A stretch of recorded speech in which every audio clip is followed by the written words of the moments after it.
Okay guys, isang mapagpalang umaga, tanghali, gabi po sa inyo lahat. Sana po ang lahat ay nasa mabuting kalagayan at ligtas po sa anumang kapahamakan, saan man po kayo dako ng mundo naroon. Ako po muli ang inyong lingkod, Maestro 21 TV. At sa ating video ngayong araw na ito mga kalingap, tayo muli po ay magbibigay po ng ating komento, kuro-kuro, opinion at reaction nga po dito sa nangyayaring bangayan po ng mga kampo ng mga ng iba't ibang ng dalawang grupo po ng love team. So ito po ay awayan na po ng love team ang nangyayari. At itong awayan po ng love team ay nalalagay po sa alanganin. Nalalagay po sa alanganin ang buong kalingap at alam po naman natin ay sa mga nagdaan araw ay ang mga mata ng mga mapanira at mapagpunang mga grupo ay nakatingin. Nakatingin po sa mga ginagawa po ng kalingap. So sana ay itong grupo na ito ay mag-ingat-ingat naman po.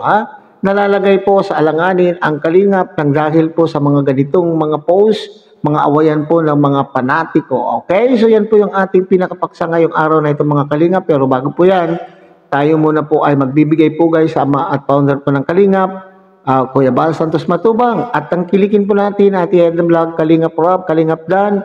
At syempre kung bagong silip lang po kayo, bagong dating lang po kayo sa ating munting channel, sana po ay inyo rin pong tangkilikin sa pamamagitan po ng pagbibigay nyo ng like, share, and subscribe. At tuloy pindutin na rin po ang notification bell at nang sa ganon tayo pa rin po ay magkita-kita at magsama-sama sa susunod pa pong mga reaction videos na ating gagawin. Likewise, mega shoutout sa ating mga kasamahan po dyan sa Karepa, Kalingap Reactor Partners.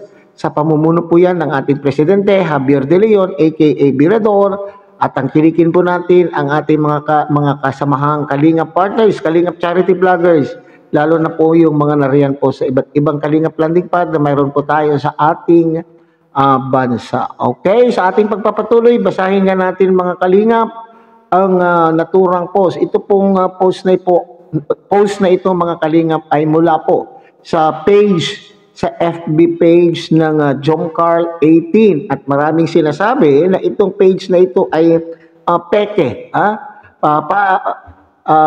Peke sapagkat itong mga legit yata na nag-admin, mga legit na mga admin po dito ay nangawala na po yata. Kaya po wala na pong nag-filter, wala na pong nag-filter sa mga post. So lahat na po yata ng may gustong mag-post diyan, negative man o positive, ay nakakapag-post po diyan. Lalo na po itong mga post na mga mapanirang post ay hindi na po na-filter dahil nga po ang mga lehitimong gumawa po ng page na yan yata ay wala na. Okay? At mga nagpo-post po dyan ay nilalagay pa po naman po nila yung kanila pong pangalan na anonymous upang sa ganun ay hindi makita o hindi ma-identify ang kanilang pagkakakilanlan. So basahin po natin mga Kalingap. Okay? So sabi dito mga Kalingap, ako naman, total ayaw niyong tigilan si Joms. Ito kaya itong kupal na ito, bakit di nyo ma-post? Okay? Kasi alaga nyo. Yan ang totoong may anak at live-in. May live-in. Sige, ayaw nyong tigilan si Joms.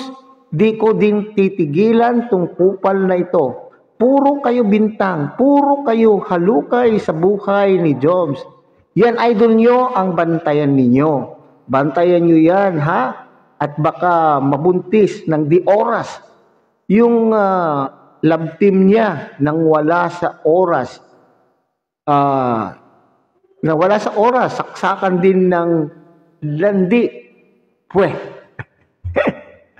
kasama pa po mga Kalingap yung salitang Okay, ito ang malinaw po dito sa post na ito mga Kalingap ay parang ganti. Ito po yung ganti po ng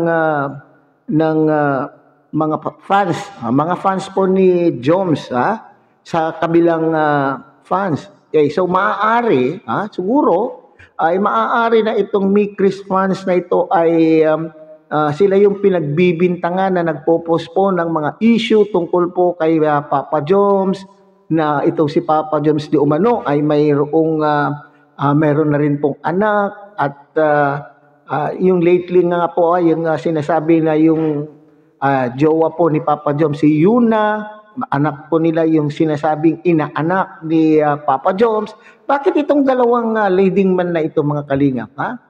Itong dalawang leading man na ito ay hindi natitigil, hindi natatapos ang kanilang mga issue. Matagal na pong issue ito kay Papa Joms, ha?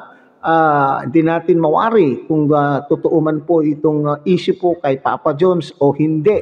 Pero ayon po sa paliwanag po ni Papa Joms ay walang katotohanan. At iyon pong Yuna na yan ay sinasabi na sinasabi po ay asawa po ng kanyang kabarkada, at yung anak ni Yuna ay kanya pong inaanak. Dito naman po. So ibig sabihin, mga kalingap, itong post na ito ay bilang tugon or bilang kasagutan doon sa mga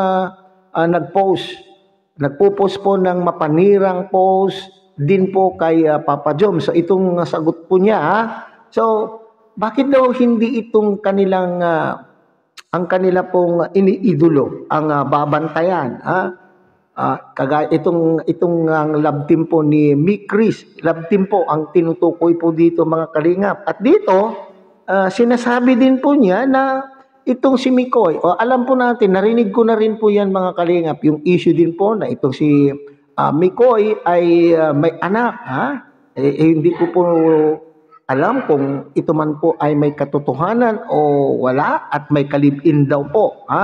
So, sana ito ay matugunan din po ng mga ni Kalingap Mikoy, at ang sa ganun maging malinaw, kasi sabi niya, hindi ko rin kayo tatantanan. Total, hindi naman po ninyo ito natantanan si Papa Joms. Di ngayon, ay hindi ko rin kayo tatantanan.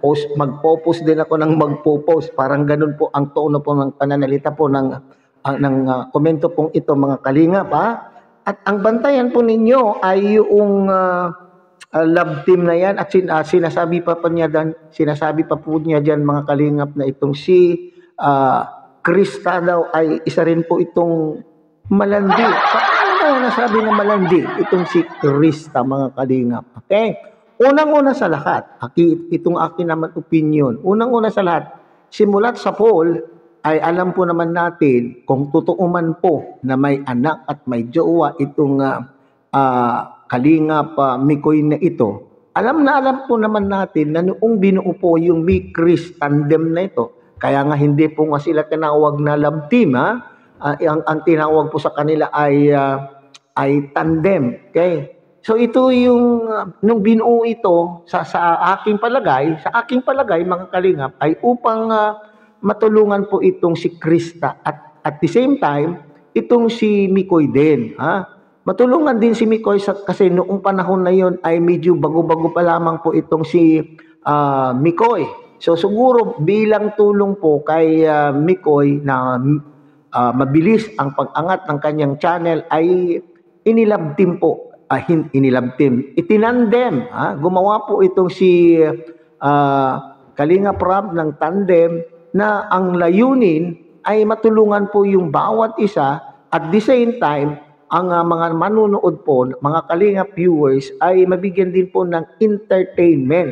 Kaya nga kung mapapansin po ninyo, madalas yung kanila pong tandem, ang content, ang content po nila, yung sila po ay umaawit, for the purpose siguro na tayo po ay malibang doon sa kanilang ginagawa, na sila po ay nagsasagutan sa pag-awit. Siyempre, hindi natin naman po maiiwasan na sila po ay magkaroon po ng blending, bang tawag po doon, ng rapport. Hindi maiwasan na magkaroon po sila ng rapport sa pamamagitan po ng medyo akala po natin na sila po ay naglalandian. Hindi naman po magandang tignan, hindi naman po siguro magandang tignan at pinapanood po natin sila, wala man lang pong feelings tayong makikita sa bawat isa. Ibig sabihin, ginagawa lamang po nila yung kanila pong tungkulin na inatang po ni Kalinga Prab upang sa ganon tayo po ay mabigyan ng entertainment. So binibigyan lang po nila ng buhay. Yung mga awitin na kanila pong inaawit at the same time ay siyempre may halo na medyo kalandian, kung ang tawag ba natin doon ay kalandian, para naman tayo ay makilig ng kaunti. So yun po yung layunin po yan kung totoo man po. Dangan nga lamang kasi mga kalingap, alam po naman natin na sa nagdaan mga araw ay meron pumupuna. So yun po yung medyo at napapaisip din ako dito mga kalingap.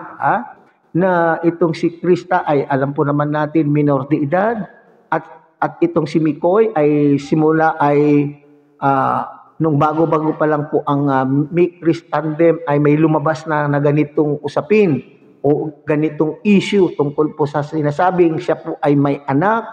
So kung alam po ng nakapaligid, siyempre siguro alam po ng nakapaligid, lalo na po kay Kalinga Prab na itong si Mikoy ay mayroon ng pananagutan o mayroon pong ganitong katotohanan ng issue, din sana po siguro mas maganda na hindi na lang po sana sila itinandem. Hindi na lang po sila pinagparis. Yun po siguro. So ngayon, nag-iingay po yung mga antay na tumutuligsa o mga kritiko ng Kalingap. At ito ngayon po yung kanila pong nasisilip, lalo na at itong mga fans naman po ay hindi tumitigil. Dinadagdagan po nila yung pressure o dinadagdagan nila po yung problema sa pamamagitan po ng pagpo-post po ng kagaya po nito, o di lalong mapupulaan po yung mga love team at yung mga tandem.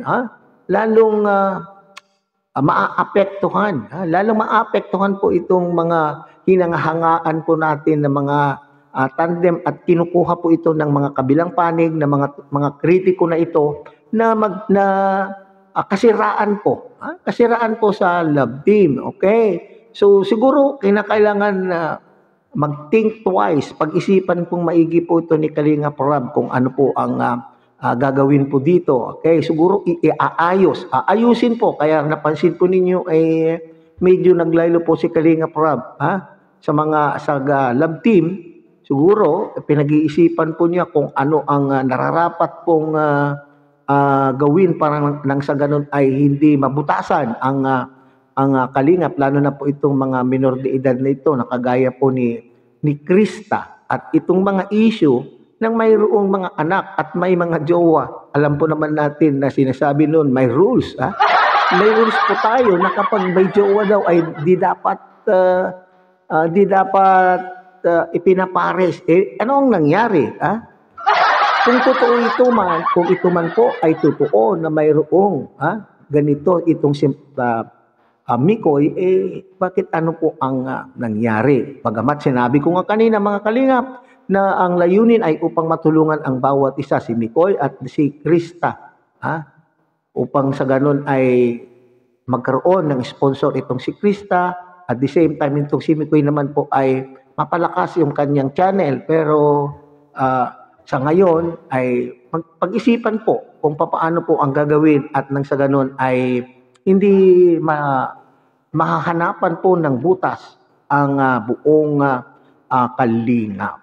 Okay? So sana itong nag-aaway ng dalawa na ito ay tigilan na kasi nadadamay po ang Kalingap. Okay? Kung talagang kayo po ay mga solid, organic supporters po ng Kalingap, ay sana pagmalasakitan po ninyo ang Kalingap. Itigil po yung pagkokomento ng mga ganitong mapanirang mga komento sapagkat ito po ay kinukuha po ng mga kritiko at ito ay ginagawang pambutas laban po sa Kalingap. Okay? So hanggang dito na lamang po tayo mga Kalingap. Muli tangkilikin po natin Kuya Bal Santos Matubang, Ate Edna Vlog, Kalingap Prab, Kalingap Dan, at siyempre muli pinapakiusapan po kayo na inyo rin pong tangkilikin ang munting channel ito sa pamamagitan po ng pagbibigay niyo po ng like, share, and subscribe. At tuloy, pindutin na rin po ang notification bell. At nang sa ganon, tayo pa rin po ay magkita-kita at magsama-sama sa susunod pa pong mga reaction videos na ating gagawin. Muli, isang mapagpalang umaga, tanghali, gabi po sa inyong lahat. Mabuhay po kayo at God bless everyone.